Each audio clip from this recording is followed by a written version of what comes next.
Welcome to Shul.com. We are here learning the laws of Shabbat from Rabbi Yonatan Nakson, and we are up to the Nusach of Nishmat.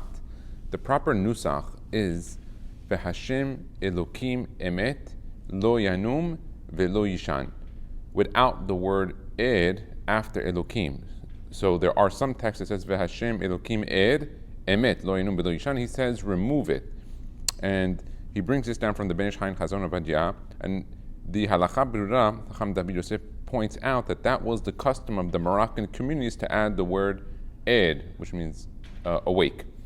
Some Sidurim add the word Vishoreru in the Nishmat of Shabbat between the words Vishabbechu, Vifa'aru. So they would say Vishabbechu, Vishoreru, Vifa'aru. They would add that word. However, this should be omitted since it does not fit the meaning of the entire sentence. And the Halacha Brura brings down that was also the custom of the Moroccan communities to add the word Vishoreru, and it should be omitted. One should say hen, hem, and not hen, hen.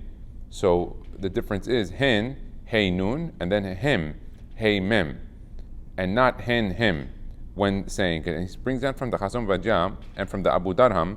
He explains that hen, hem is the numerical value of the word, of the numerical value of the words, the Gematria equal 100.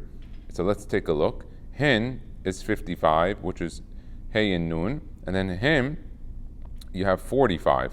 And so there you have 100, which is the same number of the berachot that one must recite every day and can be the type of praise that the sentence is referring to. Some say titzpeh after the word vechol ayin lecha titzpeh, which connotes seeing or staring, the word titzpeh. However, it is more proper to say titzapeh, which connotes yearning or hope. Just a small difference in the nikudot. And the importance sometimes, when you do tefillot, the nikudot and the words is an ikar. They one time asked Rabbi Yaakov Abu Hatzera, the Abir Yaakov, what was the sigula as to why his tefillot always got answered. And his response to them was that I just say the entire tefillah from the beginning to the end, slowly and clearly pronouncing every word. And a person has to look at himself and say, how many times do you begin the tefillah of Shaharit from page 1 until the end of Aleinu, along with all the supplications? Or do you kind of cut out a little bit from here, a little bit from there, you drop that, you didn't say Aleinu, you didn't say the Korbanot. And so there is a sigula. We see from the Abir Yaakov, the value of saying the tefillah in its entirety brings a lot of beracha, but sometimes we're not doing that, or sometimes we omit different parts, or we come late, or something of that nature, and this should be corrected. Arriving late and skipping parts of the tefillah. One who arrives late on Shabbat and needs to skip in order to be able to recite the Amida with the minyan should do as follows. And before we proceed, it's important to note that the real inyan of praying with the minyan is to pray the Amida together with the Hazan and the minyan. All the other parts, if you didn't say them with the minyan, is not as relevant. But the Amida is the ikar that you have to say together with the minyan and with the Hazan. If one has not yet recited the Tehillim that is recited on Shabbat before Baruch She'amar, then one may skip the Tehillim in order to have enough time to be able to recite the Nishmat. So he should rush and say Hashem Melech, go into Baruch She'amar, and then go catch up. Now, of course, when he's saying to skip it, he's intending to tell you that you skip it now, but you repeat it after the end of the tefillah. If one only has time to recite either Pesukei de Zimra or Nishmat, then one should skip Nishmat, since it is only a custom from the times of the Geonim, as opposed to Pesukei de Zimra, which is an obligation from Hazal, and is more commonly read as part of the tefillah, Tadir v'she'enu Tadir, Tadir Kodem, and also that this was part of the Anshe Knesset HaGedulah's original enactment. After one has finished praying, one should recite Nishmat without the beracha of Yishtabach, because he would have said the Yishtabach beracha when he had originally said his tefillah. He has a few notes here, brought down from Halacha Berurad, states that if one has time for some of the Mizmorim, then one should recite Hashamayim Misaperim Kevod El, Rannenu Sadikim, and the David Beshannoto, and Tefillah Moshe. So he brings you 4. Hashamayim Misaperim, Rannenu Sadikim, the David Beshannoto, and Tefillah Moshe. You could say those 4 if you see that you have sufficient time. A good custom to have in the morning when waking up on Shabbat is, if you wake up early enough, is to catch up and say everything until Hashem Melech. That way, by the time you get to shul, you already are covered.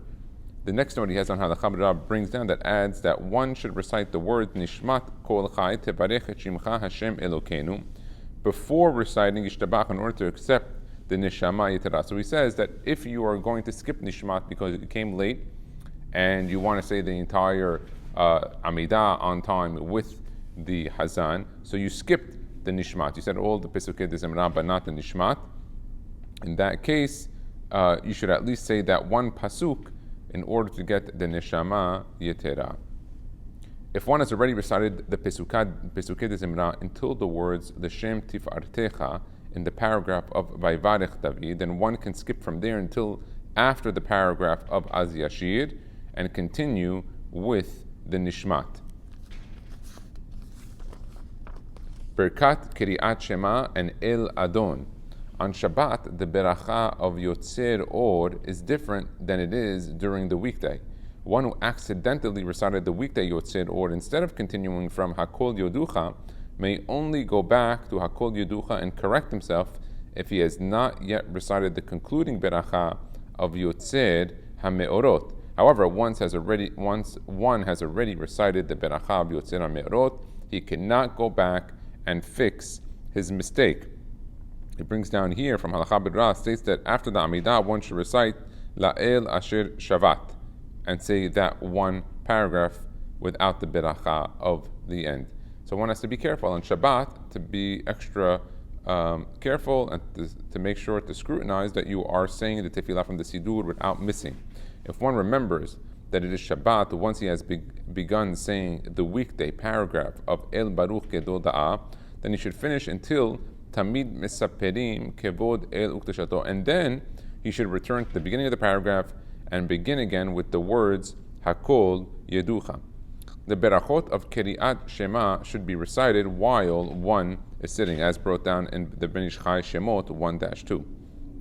On Shabbat, the prayer of El Adon is added to the berachot of Keriat Shema. Many communities have the custom to sing the prayer of El Adon in unison. Some communities recite the Nusach of Seraphim ve'ofanim ve'hayot HaKodesh at the end of El Adon. However, some communities recite ve'ofanim ve'hayot HaKodesh.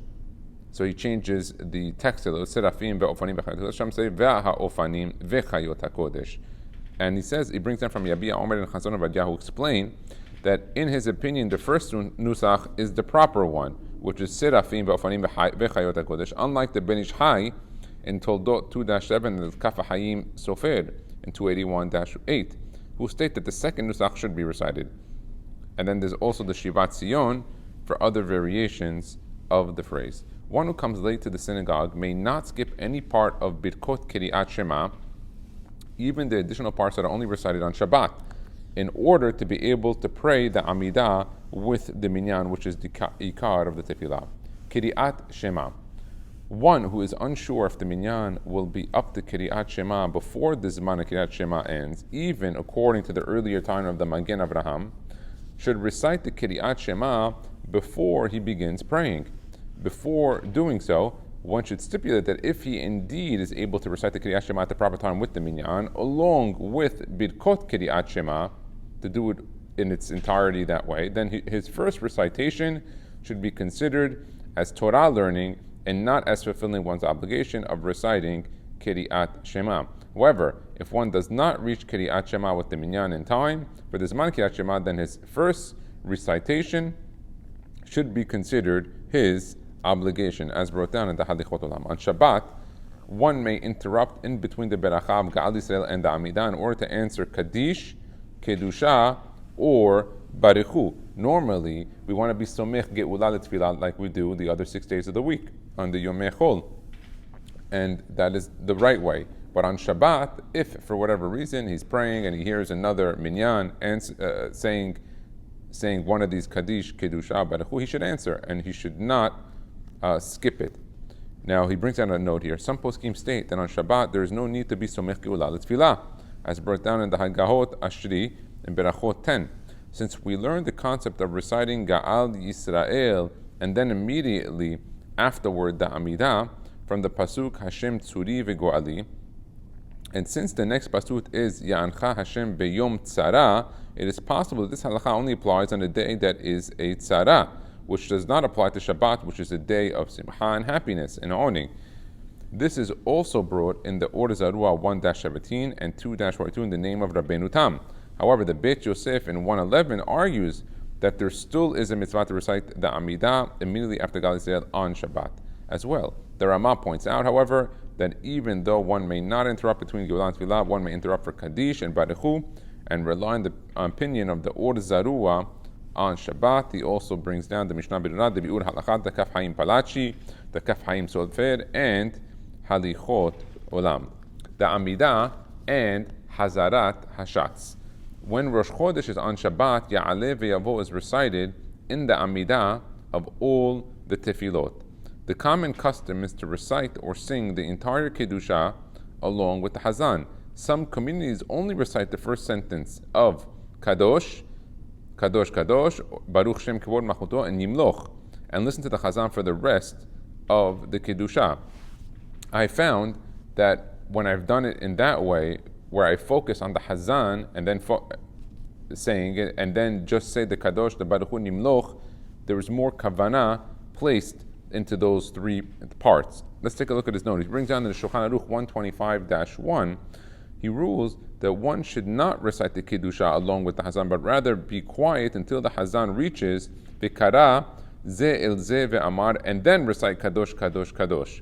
However, the common Sephardic custom and the Syrian custom in New York is to follow the ruling of the Arizal in Shara Kavanot Derush 3, the Chazarat Hamida, page 39a, who states that one should recite the entire Kiddusha with the Hazan, beginning from Nakdishach until the end of the Kiddusha. The custom is also brought down by the Haida and Keshet Gudal 18-14, the Kaf Haim Palachi, the Petach Tevir, Yafeh Lalev, and the Chesed Afim, the Ben Ish Hai, and many others.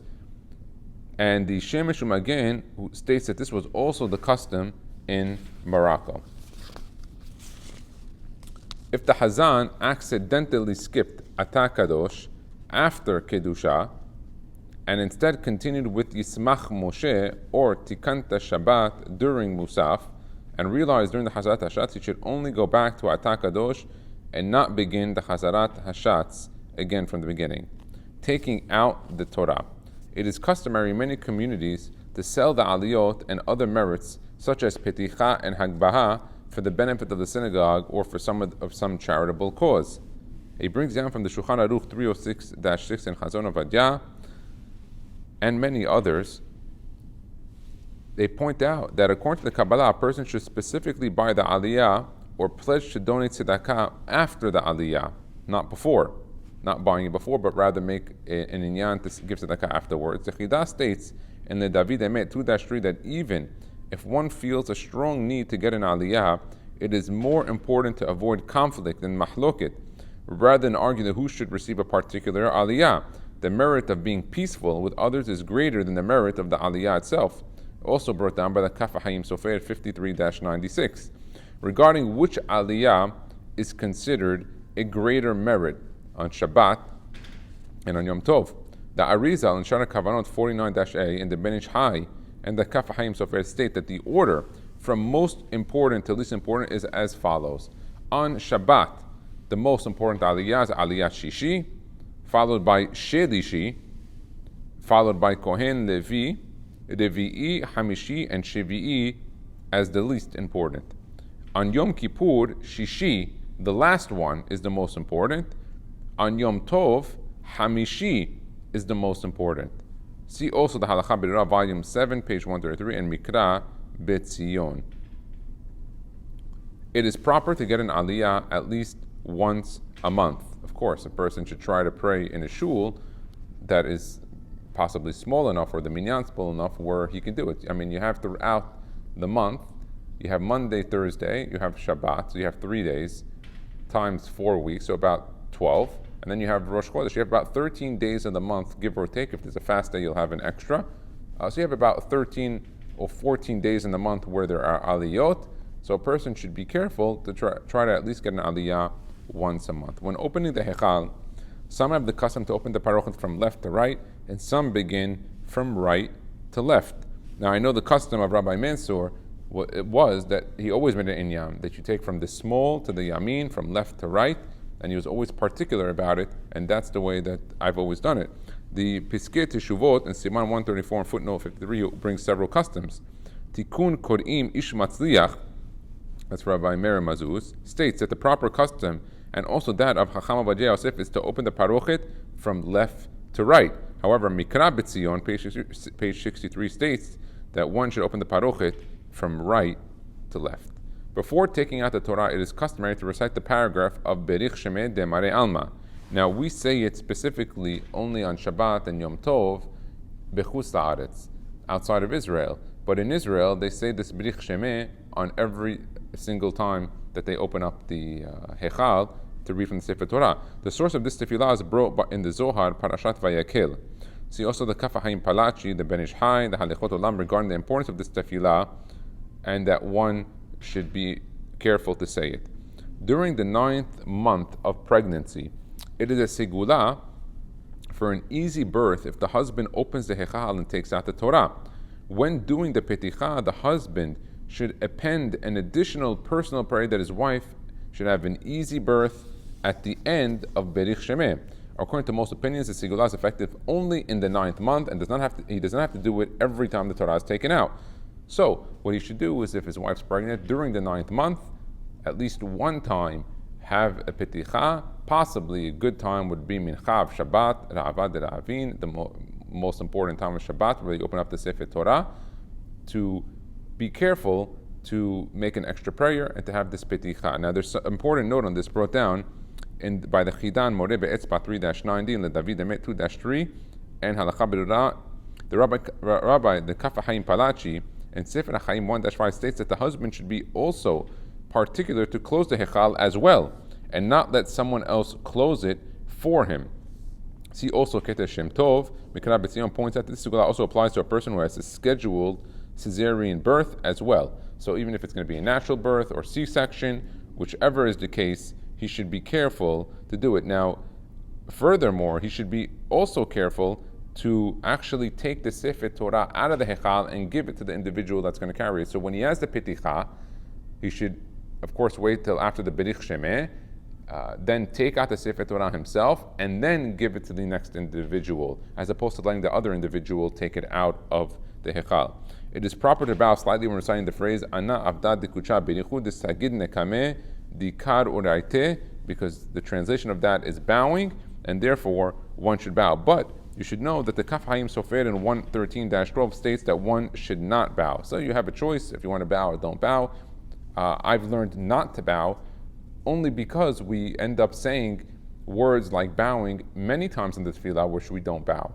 So I didn't take upon myself to do it, and many of the rabbis in Brooklyn that I learned from did not specifically bow during that tefillah. Many communities have the custom to open the Sefer Torah while they are reciting Berich Shemeh, and that is also the custom of Rabbi Mansour, that when you are in the shul and you're saying the Berich Shemeh on Shabbat, you open up the Torah to see the ketibah of it. There's many reasons. One, all the orot of the otiyot come out, and it brings a lot of berachat to those who look at it. It's also a tikkun. And even a simple reason, to make sure you're taking out the right Sefer Torah. I cannot tell you how many times I've seen shuls where they don't open it, they take out the Torah, and oops, they took out the wrong Sefer Torah. Great, it's great mazal for that Sefer Torah, but it's not great mazal for the kahal who's not going to sit there, that they have to roll now 25 parashiot because they're on Parashat HaChodesh or some other place. So a person should be careful that when they're opening the Hechal, even Monday and Thursday, just to take a quick glance to make sure you're taking out the right Sefer Torah and not to make a mistake or error in taking out the wrong one, and also for the inyan of seeing the ketibah of the letters. One who's praying Pesukei de Zimra and Birkot Keriat Shema or Keriat Shema should not interrupt to recite Berich Shemeh with the minyan. However, if the community's custom is to bow slightly, as mentioned above during Berich Shemeh, then one should bow along with them without verbalizing any words, because he can't speak during that time of the tefillah. Many communities have the custom that the rabbi or the hazan of the synagogue recites a prayer, Mishe Berach, on behalf of all the sick people in the community. The Nusach of this prayer is brought in most Sidurim. Now, the Rabbi, Rav Ben Sion Musafi, brings a couple of inyanim down on this one. He says first and foremost, not to say the word hacholeh. When you're praying for the sick, you'll say Mishe Berach Avotenu Kedushim Sheyirapeh it, and then say the name. Don't say Sheyirapeh it hacholeh, because by saying the word hacholeh in front of the Sefer Torah on Shabbat or Yom Tov or any other time during that auspicious time when you open the Hechal, you're literally calling the person hacholeh, sick. When maybe the guy just, had something simple, he's not, maybe had an ache, maybe there's a fever or something that wasn't so serious. Now you're calling him sick. And so he says, drop the word hacholeh. I've heard that many times from Rav Musafi. And furthermore, not even to say the names out loud. I know that Rav Shlomo Kohen in SLC in Brooklyn, his custom was, he would say it, and that everyone should say the name quietly and pray quietly that they should have a refuah shleima. That is the most appropriate way. It's also a quicker way, instead of having a Torah Sibur, where now everyone's yelling out names throughout the entire Kahal, and now the rabbi, oh, he said it, no, he said it wrong, say it again. The right way is you say the Mishe Berach, you have kavanah for anyone in Klal Yisrael without saying the word hacholeh, and then tell everybody, say the names quietly and make a prayer of tefillah personally from your heart that they should get better and be healthy. If a synagogue has numerous Sifrei Torah, and one accidentally took out the wrong one from the Hechal, he may not put it back in order to take out the correct one. Rather, the congregation must roll it to the proper place, even though it will take time. However, if one accidentally took out two Sifrei Torah and simply opened the wrong one on a Shabbat when two Sifrei are read, such as Rosh Chodesh, one may close the Torah and then use the proper one instead. So what that means, obviously, is he took out both of them. Instead of the right or the left, he put it in the wrong order. Okay, it's not a big deal. Just slide it over and you are okay to go. When taking out the Sefer Torah, one should take it out using his right hand. When holding it, one should hold it in one's right hand and give it to the person who will be performing Hagbaha to his right side as well. He has a note here from the Halacha, and he points out that one may use both hands if he cannot carry it in one hand. And the Mikra B'Tzion says that when carrying the Torah open, one should lift the right side slightly higher than the left side when he's opening it and holding it from the Hechal to the Teva. Our custom is that we take it out and we hold it open all the way, as brought down in the Yalkut Yosef. And this was also the custom of Rav Mansur, that when you take it out, you have it opened from the time all the way to the Teva. And that's where the inyan of all the orot and the beracha from the letters come out. Now, the Ben Ish Chai brings down that once you finish the reading, the orot are no longer there. But many synagogues, including Rabbi Mansur, what they would do is when they bring the Sefer Torah back up to the Hechal, they would open it one more time for everyone and for the ladies to see it, because sometimes the ladies come late and they didn't see the Ketibah. So for the inyan of Shalom, I'm assuming they would open it for them, but that does not have the orot and the Kiddushat like it did when it was opened prior to the reading. Ashkenazim give the Sefer Torah to the Hazan once it is taken out of the Hechal. Sfaradim, on the other hand, give the Sefer Torah to the one who will be performing Hagbaha. It is customary that one who took the Sefer Torah out should also be the one who puts it back. Many communities have the custom to take out the Sefer Torah while it is open, so that people can see the writing of the Sefer Torah. However, some communities do not have this custom and take out the Sefer Torah while it is closed. I know that in Miami, some of the Sfaradim Batei Knesset leave it closed. I know the Moroccans, they have the scrolls like the Ashkenazim, so they don't have that option. And so they do it differently. According to the Mekubalim, it is an important honor to place the rimonim, the small crown-like adornments, on the Sefer Torah. Interestingly enough, many times on Shabbat when they're Sunday Aliyot, they don't sell the rimonim. And so I usually grab them. I tell them, okay, rimonim, 18, 36, 52, 101, I get it cheap, because most people don't know the inyan, but there is a very big inyan for adults and for children. It grants them Yirat Shamayim. It's very good for children to give them Ahavat Torah. And so a person should be careful. If you're the Gabbai or you're the individual selling all the Kibudim, to include the Rimonim, don't leave out the Rimonim. The Rimonim is Birumo Shel Olam Ubnei Adam Mezalzelim Bahim. When walking with the Sefer Torah from the Hechal to the Bima, one should walk with it to the right side of the synagogue. Obviously, when you're looking at the Hechal, you're doing it at the right side. 52, he has here a note from the Mishnah Berurah and the Kaf HaHayim, who state that one should go to the right of the synagogue, even if it will take longer to get to the Bima than if it were to go to the left side. Even when putting the Sefer Torah back at the conclusion of the reading, many communities have the custom to carry it open. However, some communities carry it back while it's closed, even though they took it out when it is open.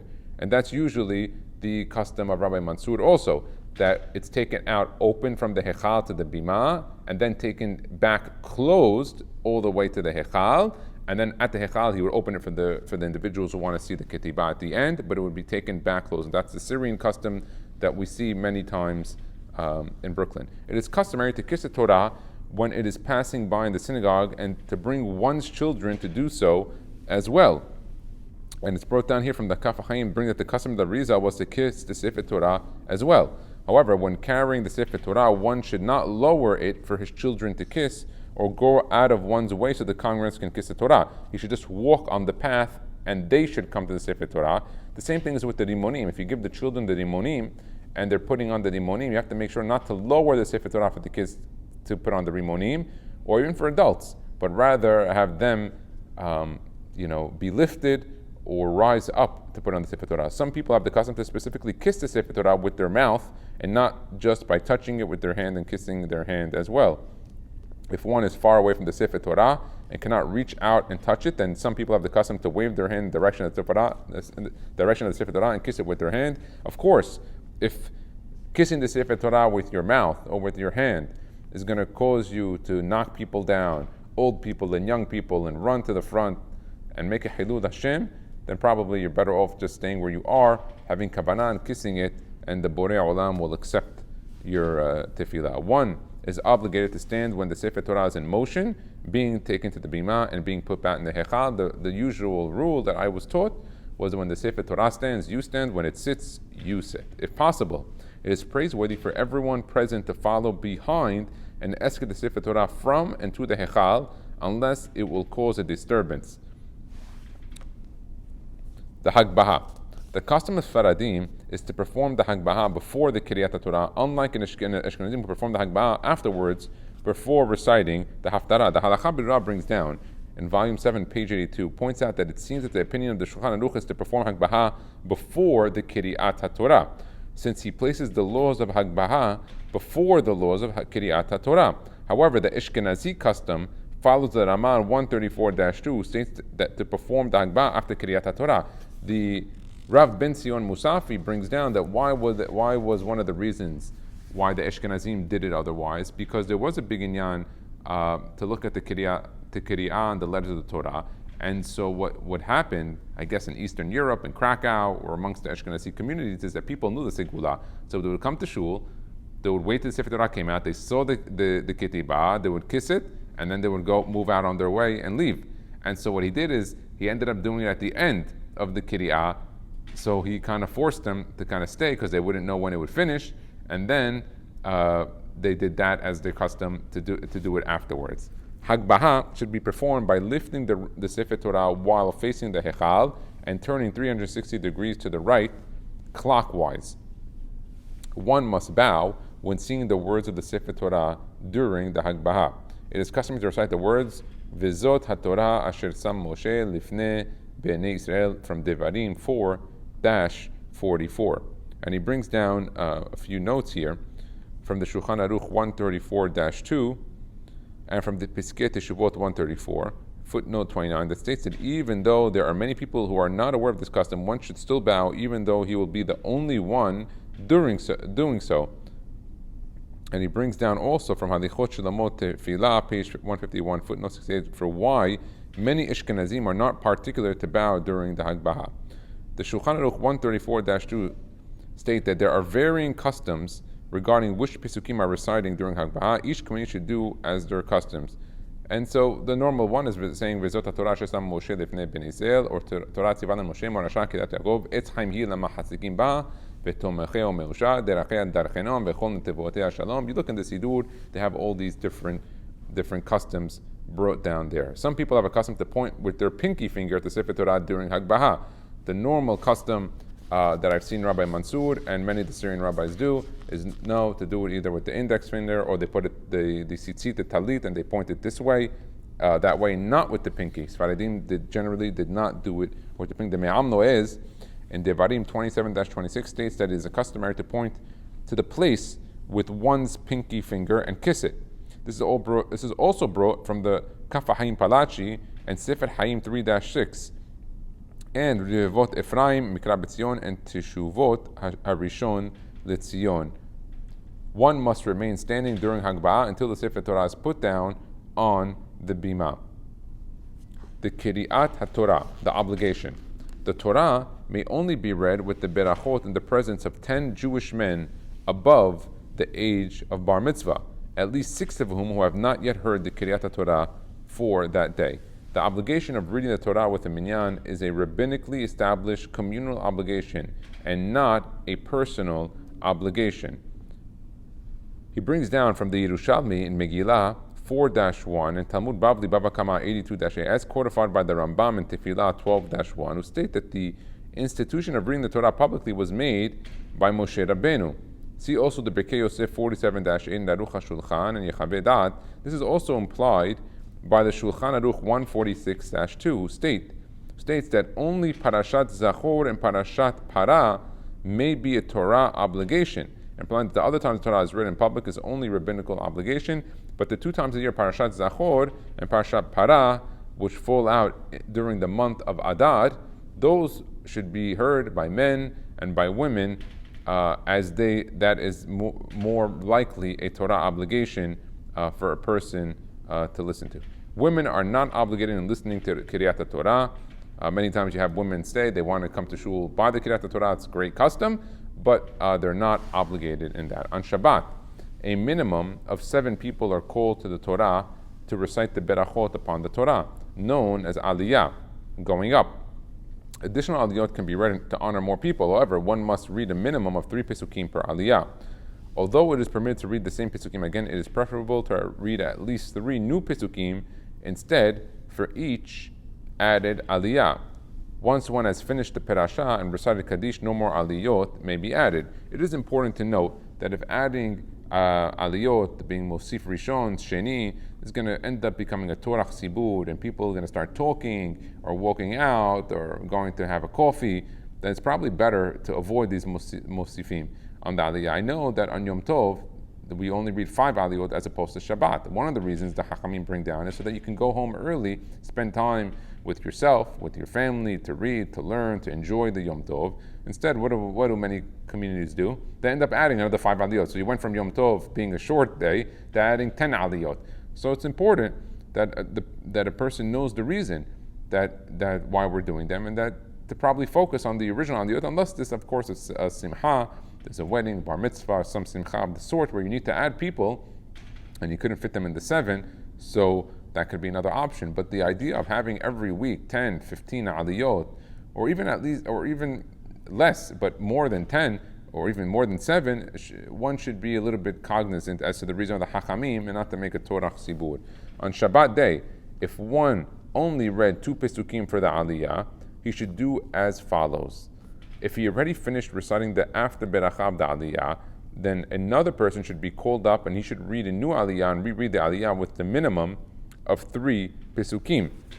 The Shulchan Aruch 137-4 in Halakha Berurah, volume 7, page 149. However, if this happened during mincha, then the same person should reread the aliyah.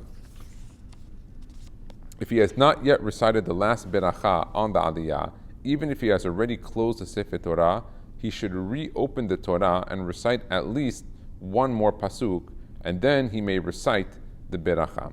There is no particular obligation to stop an aliyah at the stopping points that are printed in most chumashim. Of course, in the Syrian community, if you don't follow where it's in the book, they make a big deal about it, but there's no particular rule or law. However, one must read a minimum of 3 pesukim per aliyah. Some communities split up the aliyot in a way that the aliyah will usually end off and begin in a positive way with some form of a positive note. when there is a double parasha, such as Vayakel Pikudeh or Matot Mas'eh, it is customary that the fourth aliyah is the aliyah that bridges both parashiot. However, if one did not do so, the congregation has still fulfilled their obligation. If a pasuk was skipped on Shabbat, one must go back and read the pasuk that was skipped along with another two pasukim that follow the pasuk with the berachot upon the Torah and the baruchu. So, for example, if you know for sure the Baal Koreh skipped a pasuk and they finished, then you could go back and read that pasuk along with two more with the berachot. One must go back even after Torah has been put away and Musaf has already been prayed. However, once the congregation has already gone home, one does not have to go back and read the skipped pasuk. Baruch Adonai le'olam. Amen ve'amen.